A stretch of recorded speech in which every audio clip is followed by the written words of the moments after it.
আপনাদের কাছে প্রশ্ন করি, বুঝিশনে উত্তর দেন। মানবিক দৃষ্টিকোণ থেকে, মানবিক আকৃতির দিক থেকে আমার নবী সরওয়ার দু আলম আহমদ মুজতবা মুহাম্মদ মুস্তাফা সাল্লাল্লাহু আলাইহি ওয়াসাল্লাম আর আবু জাহাল পার্থক্য আছে মানবিক দিক থেকে? বলেন বলেন, মানবিক দিক থেকে, আকৃতিগত দিক থেকে কোনো পার্থক্য আছে? যেমন আমার নবীর দুই চোখ, আবু জাহালের। আমার নবীর দুই কান, আবু জাহালের। আমার নবীর দুই ঠোঁট, আবু জাহালের। আমার নবীর মাথা, আবু জাহালেরও মাথা। আমার নবীর দুই হাত, আবু জাহালেরও। অর্থাৎ মানবিক দৃষ্টিকোণ থেকে, আকৃতিগত দিক থেকে মানুষ হওয়ার জন্য যা যা দরকার সব আকৃতিগত আমার নবীরও যা আছে, আবু জাহালেরও তা আছে। ঠিক না বেটি? এখন আমি যদি বলি আমার নবীর নামটা নেই, দেখেন আমি মজলিসে নিলেই ঘটনা কি ঘটে দেখেন। মুহাম্মদ, দেখছেন বলা লাগলো না। আমার নবীর নাম নেওয়ার সাথে সাথে আমরা সবাই দুরূদ পড়লাম। নবীজির উপরে দুরূদ পড়া ওয়াজিব। যে মজলিসে নবীজির নাম না হয় সেই মজলিসে নবীজির উপরে দুরূদ পড়া ওয়াজিব। বলেন সাল্লাল্লাহু আলাইহি ওয়াসাল্লাম। এই যে দুরূদ পড়লাম, দুরূদ পড়লাম। আচ্ছা, যদি এখানে আবু জাহালের নাম নেই, আবু জাহাল কি বলবেন? হ্যাঁ, যারা বুঝেন তারা বলবেন লাআনাতুল্লাহ।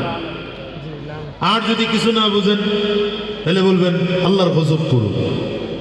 তাও যদি না পারেন, আর কিছু না পারলে গ্রামের লোক হলে বলবেন ঠাড়া করুন। কথা বলেন। আচ্ছা, খুব ভালো করে বোঝেন। একজনের নাম নিলাম তো সাথে সাথে বললেন আল্লাহ পাকের পক্ষ থেকে শান্তি, দুরূদ, সালাম বর্ষিত হয়েছে, হচ্ছে, আরো হোক। আরেকটার নাম নেওয়ার সাথে সাথেই দিলের মধ্যে ঘৃণা তৈরি হলো, আর বললাম যে আল্লাহর গজব পড়ছে, আরো পড়ুক। পার্থক্যটা কোথায়? দুইজন তো মানুষ। বলেন পার্থক্য কোথায়? পার্থক্য কোথায়? পার্থক্য হচ্ছে কোরআন। বলেন পার্থক্য কোথায়? একজনের মধ্যে কোরআন আছে, আরেকটার মধ্যে বলেন না। আমার নবী আর কোরআন এর মধ্যে যাররা পরিমাণ ব্যবধান নেই। কারণ নবীজি ইন্তেকালের পরে সাহাবায়ে কেরামদের এক জামাআত এসে আম্মাজানকে প্রশ্ন করেন কাইফা কানা খুলুকুন নবী সাল্লাল্লাহু আলাইহি ওয়াসাল্লাম, কাইফা কানা খুলুকুন নবী সাল্লাল্লাহু আলাইহি ওয়াসাল্লাম। আম্মাজান, পয়গম্বর আরবের চরিত্র, আখলাক, সিরত কেমন ছিল বলেন? আম্মাজান সাহাবায়ে কেরামদেরকে পাল্টা প্রশ্ন করেন আফাতাকরাউনাল কুরআন। সাহাবীরা, তোমরা নবীর আখলাক সম্পর্কে জানতে চাও, তোমরা কি কোরআন পড়ো না? সাহাবায়ে কেরাম বললেন বালা, অবশ্যই কোরআন পড়ি, অবশ্যই কোরআন পড়ি। আম্মাজান উত্তর করলেন যদি কোরআন পড়ে থাকো তাইলে জবাব নিয়ে নাও, কানা খুলুকুল কুরআন। যদি কোরআন পড়ে থাকো তাইলে জবাব নাও আমার নবীর আখলাক যা, কোরআনও ঠিক আল্লাহ তা নাযিল করেছে। এইজন্য আমি বলি গোটা পৃথিবীতে আল্লাহ তাআলা দুটো কোরআন দিয়েছেন। একটা হলো থিওরিক্যাল কোরআন, আর এক হলো প্র্যাকটিক্যাল কোরআন। থিওরিক্যাল কোরআন হলো আপনার আমার সমাজে আজকে যে প্রিন্টেড কোরআন আছে, 30 পারা ওয়ালা কোরআন, 114 সূরা ওয়ালা কোরআন, এটা হলো থিওরিক্যাল কোরআন। আর প্র্যাকটিক্যাল কোরআন ছিলেন নবী মুহাম্মদুর রাসূলুল্লাহ, চিল্লায়া জোরে বলেন সাল্লাল্লাহু আলাইহি ওয়াসাল্লাম। আম্মাজান উত্তর দিয়েছেন কানা খুলুকুল কুরআন, নবীজির চরিত্রটাই কোরআন। উলামায়ে কেরাম থাকলে বুঝবেন। আম্মাজান যদি উত্তর দিতেন কানা খুলুকুহু কা খুলুকিল কুরআন, নবীজির চরিত্র কোরআনের মতো, তাইলে উত্তর হয়ে যেত। কিন্তু আম্মাজান এই কথা না বলে স্পষ্ট বললেন কানা খুলুকুহুল কুরআন। কি বসের দিক থেকে? বাঘের মতো, অমুকের কণ্ঠ সিংহের মতো।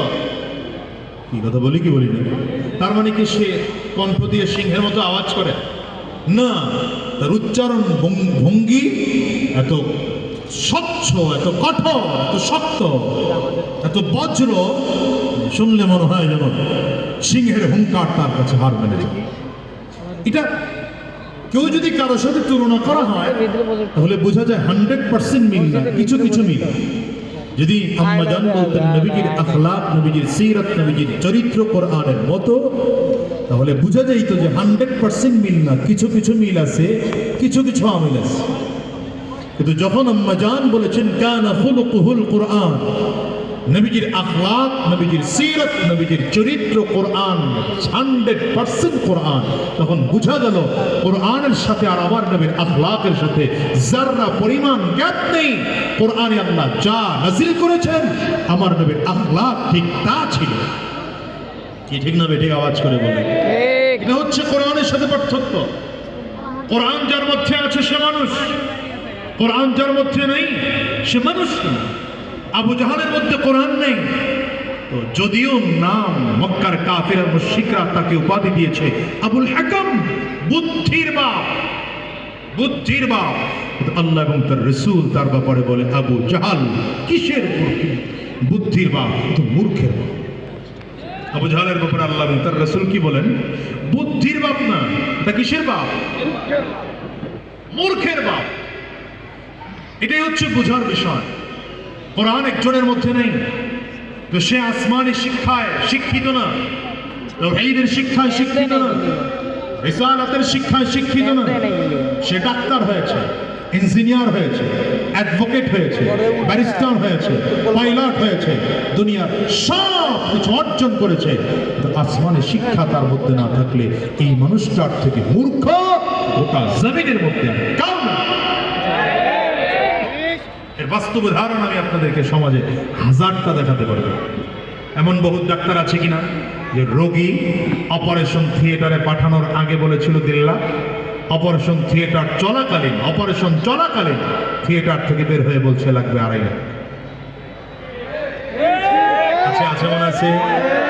বিশেষ করে মা বোনদের ক্ষেত্রে দেখা যায় সিজার, সুস্থ মানুষকে নিয়ে মেডিকেল গেলে চাইলে নর্মাল ডেলিভারি করা সম্ভব, ডাক্তারের কাছে নিয়ে গেলে এমন শারীরিকভাবে কথাবার্তা বলে দুর্বল বানিয়ে ফেলেছে, আপনি নিজেও সিজার করতে বাধ্য হয়েছেন, আপনার বিবিও সিজার করতে বাধ্য হয়েছে।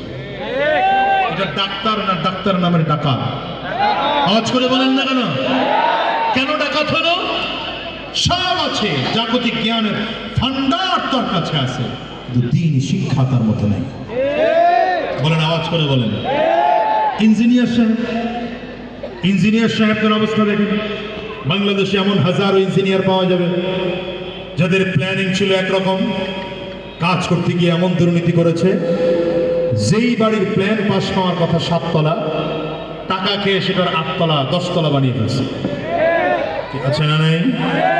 যেই ব্রিজটা সুন্দর হওয়ার কথা ছিল, রড বসার কথা ছিল, বাংলাদেশের ইতিহাসে দেখেছি সেই কন্ট্রাক্টর সাহেব কাজ করতে গিয়ে ইঞ্জিনিয়ার সাহেবকে কোনো কায়দায় ম্যানেজ করে বাস ঢুকিয়ে দিয়েছে। কেন হলো বলেন? জবাব দেন। দ্বীনি শিক্ষা নাই, কোরআনি শিক্ষা নাই। বলেন, আওয়াজ করে বলতে হবে। আমি এই জন্য বলি, জবান বন্ধ করে বসে থাকা যাবে না। কেন হলো বলেন? নেই, কোরআনি শিক্ষা নাই। আসেন আপনি আইনজীবীর কাছে, অ্যাডভোকেট সাহেবের কাছে। বাংলাদেশের বর্তমানে হায়ার কোর্ট, লোয়ার কোর্ট মিলিয়ে প্রায় 65 লক্ষ মামলা পেন্ডিং আছে। আপনি বলেন কতগুলো মামলার বিচার করবেন? এক সাগর রুনির মামলা এখনো কি কমপ্লিট হয়েছে? আপনি বলেন না কেন? কমপ্লিট হয়েছে? এদেশের মন্ত্রীর আইন পেরা চুরি করলো, এটা কি অজানা কথা না জানা কথা? বলেন না তো কথা, জানা কথা। কারণ যারা যত বেশি চুরি করেছে ওরা 5 আগস্টের পরে তত আগে পালিয়েছে। বিশেষ করে দরবেশ সাহেবদের আমরা দেখতাম, মাশাআল্লাহ, চমৎকার করে মাথায় টুপি লাগাতো। তাদের দাড়ির সাইজ দেখলে পীর সাহেবরাও ভয় পেয়ে যেত যে আমাদের দাড়ির থেকে তো এর দাড়ি আরো সুন্দর।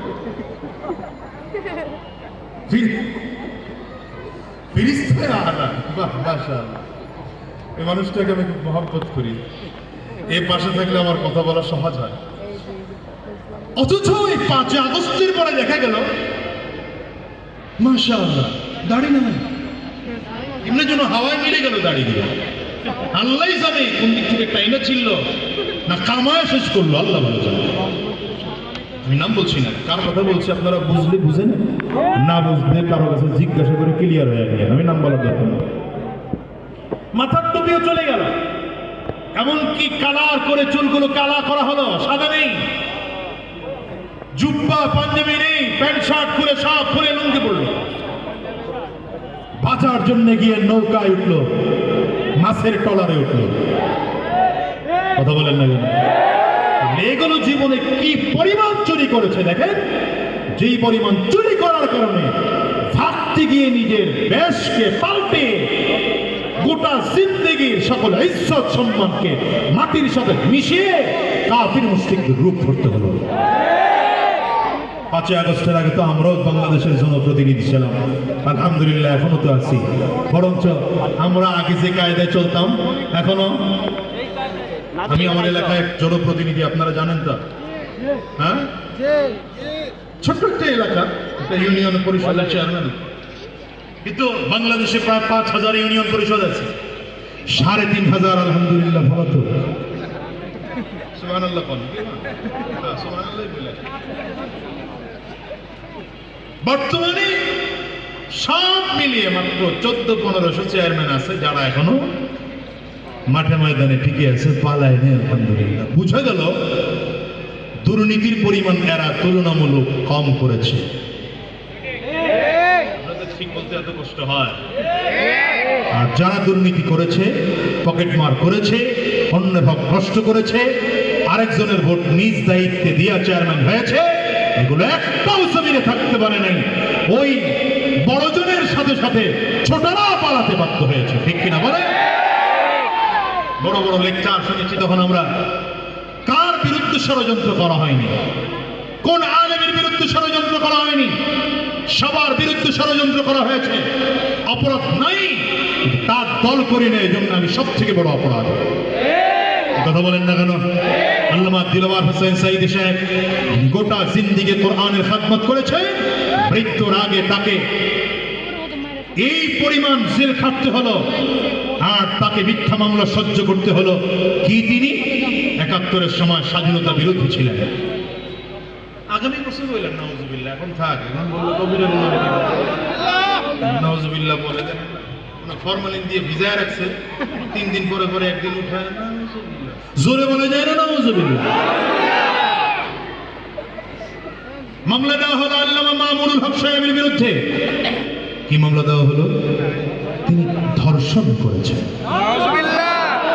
ভাই আওয়াজ করে চিল্লায়, মুসলমান ঈমান থাকলে আওয়াজ দিয়ে চিল্লায় বলবেন নাউজুবিল্লাহ, জোরে বলেন। মামলা দেওয়া হলো পীর সাহেব চরমনায়ের বিরুদ্ধে। তিনি নাকি 5,000 টাকা পকেট মেরেছেন। কি পরিমাণ টাকার অভাব চিন্তা করতে পারেন। চরমনায় পীর সাহেবের 5,000 টাকায় কি লাগছে পকেট মারে। আমার মতো একজন ছোট নগণ্য মানুষ, কি বা আমার আছে? আমার বিরুদ্ধে 3 মামলা, এর মধ্যে একটা ছিল আমি নাকি কার গাছ কেটে আমার বাড়িতে নিয়ে আসছি। এরা তো আলেমদের কেমন করে মামলা করেছে, হামলা করেছে, চেয়েছে ওরা জমিন থেকে। আমরা পালাবার লোক নই। যারা আলেমদেরকে মামলা করেছ, হামলা করেছ, তোমরা জমিনে থাকতে পারো নাই, বাবার দেশ ছেড়ে মামার দেশে পালাতে বাধ্য হয়েছ। এটা তো দুনিয়ার শাস্তি। শাস্তি আরেকটা বাকি আছে, হ্যাঁ, মানে আল্লাহর আদালতে দাঁড়াবা। সেদিন তুমিও দাঁড়াইবা, আমিও দাঁড়াবো, জালিমও দাঁড়াবে, মজলুমও দাঁড়াবে।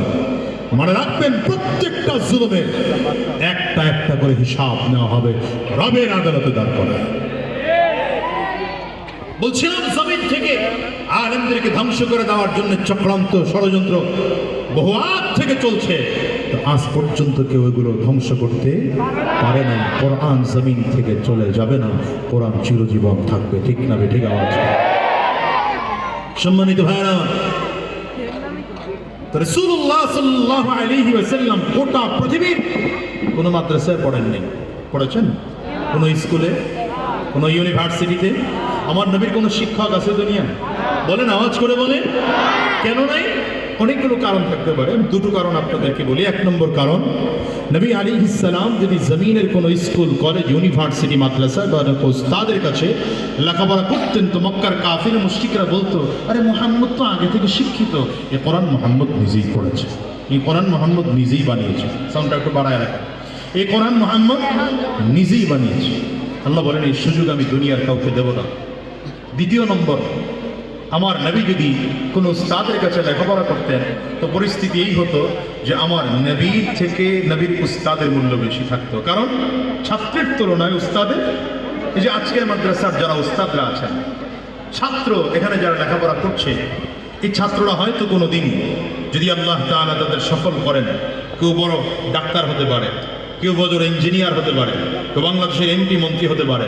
মন্ত্রীও যদি হয়ে যায়, বলেন তো এই উস্তাদ বড় না ওই মন্ত্রী বড়? যদি আমার নবী কোনো উস্তাদের কাছে লেখাপড়া করতেন তো মক্কার কাফির মুশরিকরা দেখতো যে নবীর থেকে নবীর উস্তাদের মূল্য বেশি। আল্লাহ বলেন সেটাও হয় না, কারণ আমার পরে গোটা পৃথিবীর মধ্যে যার সম্মান, গোটা পৃথিবীর উপরে আমি আল্লাহর পরেই যার সম্মান, সেটা আমার হাবিব মুহাম্মদুর রাসূলুল্লাহ সম্মান। চিৎকার করে আওয়াজ করে বলেন না আল্লাহু আকবার। আমার নবী দুনিয়ার কোনো স্কুল, কলেজ, ইউনিভার্সিটি, মাদ্রাসায় দুনিয়ার কারো কাছে লেখাপড়া করেন নেই। কিন্তু বলেন তো, আপনি যদি গোটা পৃথিবীর হিসাব করেন, আমার নবী কার কাছে পড়েছেন? আঙ্গুল উঁচা করে চিল্লায় বলেন, কার কাছে পড়েছেন? আল্লামানি রব্বি,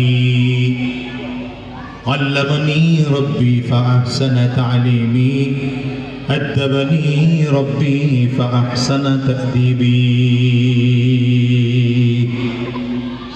পয়গম্বর বলেন, দুনিয়ার কারো কাছে আমি নবী লেখাপড়া করি নাই, দুনিয়ায় আমি নবীর কোন উস্তাদ জমিনের মধ্যে নেই।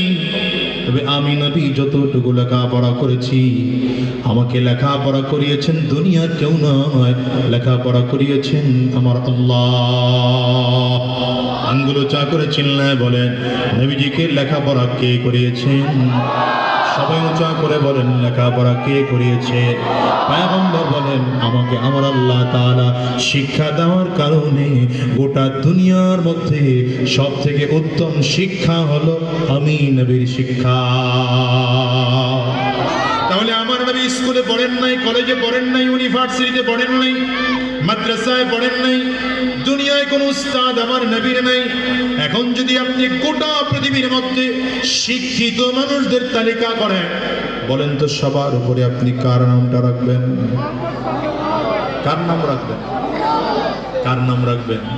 বুঝে না, ওয়াজ বুঝার লোক না, নবীজির নাম রাখবেন, আল্লাহর নাম রাখবেন। শিক্ষিত আল্লাহ কি মাখলুক? কার নাম রাখবেন? শুধু মুসলমান রাখবে না, হিন্দুরা, খ্রিস্টান, বৌদ্ধরা রাখবে, শুধু রাখবে না, রেখেছে। অক্সফোর্ড ইউনিভার্সিটিতে চলে যান, খ্রিস্টানদের দ্বারা পরিচালিত অক্সফোর্ড ইউনিভার্সিটিতে গোটা পৃথিবীতে 100 জন মানুষের তালিকা করা হয়েছে। আশ্চর্যের ব্যাপার হলো, সেখানে সবার উপরে নবী মুহাম্মদুর রাসূলুল্লাহ সাল্লাল্লাহু আলাইহি ওয়াসাল্লামের নাম রাখা হয়েছে। তাইলে বোঝা গেল আল্লাহর কোরআন যা বলেছে এটা সত্য। একজন মানুষ দুনিয়ার কোনো জ্ঞান তার মধ্যে নেই, দুনিয়ায় কারো কাছে লেখাপড়া করে নেই, কিন্তু মানুষটার সিনার মধ্যে যদি আসমানের জ্ঞান থাকে, তাওহীদের জ্ঞান থাকে, রিসালাতের জ্ঞান থাকে, কোরআনের জ্ঞান থাকে, রব্বে কারীমের কথা অনুযায়ী এই মানুষটা গোটা পৃথিবীর মধ্যে শ্রেষ্ঠ শিক্ষিত মানুষ। ঠিক কিনা আওয়াজ করে বলেন? রাসূল নামে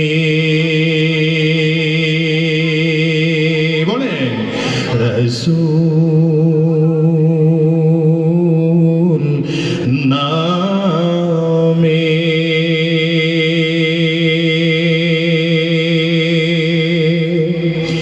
কে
ডেকে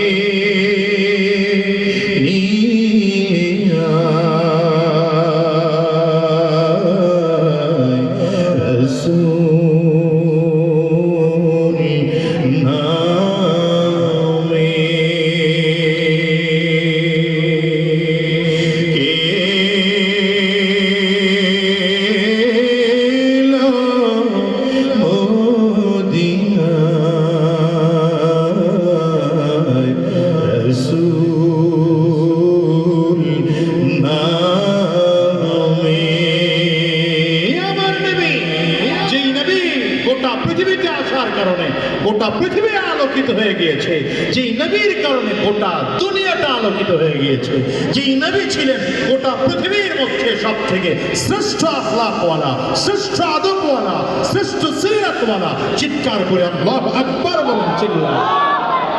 এটা আমার নবীর আদর্শ। রাসূলুল্লাহ সাল্লাল্লাহু আলাইহি ওয়াসাল্লামের কাছেও যারা গিয়েছে এই মানুষগুলো শ্রেষ্ঠ আদর্শবান হয়েছে। ঠিক না? ঠিক আওয়াজ করে বলেন। হ্যাঁ, এই জন্য বলি শুধু কোরআন শিক্ষায় গোটা জাতির শিক্ষিত হওয়া যায় এমনই নয়, বরঞ্চ গোটা জাতির শ্রেষ্ঠ শিক্ষিত হওয়া তো যাই, বরঞ্চ শ্রেষ্ঠ আখলাকওয়ালা হওয়া যায় কোরআন শিক্ষা। বলছিলাম ডাক্তার সাহেবের দুর্নীতি আছে, ইঞ্জিনিয়ার সাহেবের দুর্নীতি আছে, অ্যাডভোকেট সাহেবের দুর্নীতি আছে, ব্যারিস্টার সাহেবের দুর্নীতি আছে, পাইলট সাহেবের দুর্নীতি আছে। বলেন পৃথিবীর কোন আলেম খুঁজে পাবেন যে আলেমের দুর্নীতি আছে? যে কথা আপনারা জোরে বলেন না আছে? অমুক মাদ্রাসার মুহাদ্দিস সাহেব দুর্নীতি করে 50 কোটি টাকা খেয়ে ফেলেছেন, আছে? অমুক মসজিদের খতিব সাহেব কোটি কোটি টাকা ঘুষ আর সুদের লেনদেন করেছেন, আছে? আমার বলতে পারবেন হুজুর 2-4টা তো আছে। আমি বলি যদি কোনো আলেম দুর্নীতি করে খুঁজে দেখবেন ও হয়তো নামে আলেম আছে, কাজে আলেম নাই।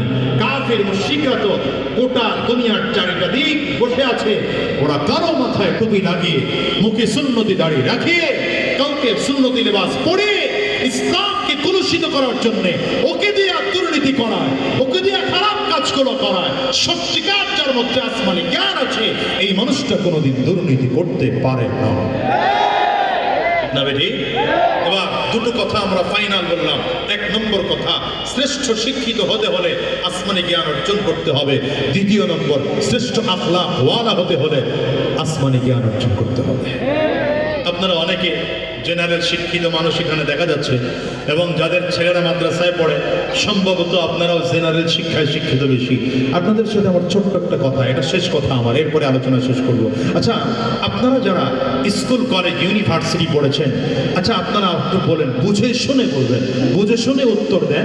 আপনারা যে মাদ্রাসায় পড়লেন, গোটা পৃথিবীতে সর্বপ্রথম যিনি MA পাস করলেন, আর ভাই এই একটু সাইডে যান না, কথা বলবো।